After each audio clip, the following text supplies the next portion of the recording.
Majina ni Irene Kuntai.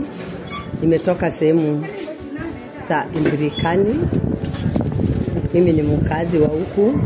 Tulikuja huku kwa sababu ya kufundisha wasichana hasa a local facility. Tumekuja kuwasomesha wasichana wetu, na pia hata katika neno la Mungu tumewajulisha kuhusu mambo mazuri katika neno la Mungu.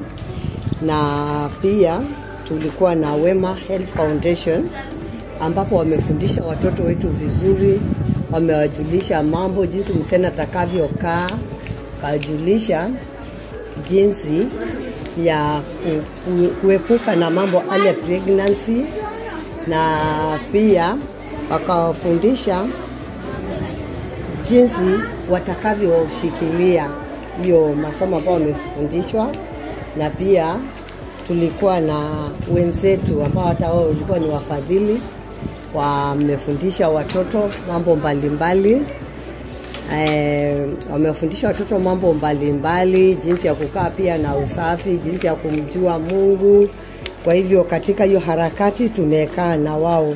Pia tunashukuru kwa sababu ya Wema Health Foundation kwa kuhost wasichana wetu.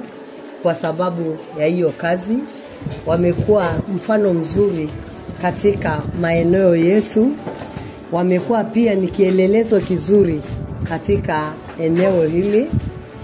Juu tangu hapo awali sisi hatujaipata kazi nzuri kama hii, lakini sasa wasichana wetu wamefundishwa, kuna mambo ambapo wameelezwa na tukaona ni watoto wazuri, wamekaa vizuri, wamekaa na utiifu, wamefurahia hiyo camp. Kwa hivyo Wema wametufanyia mambo mazuri.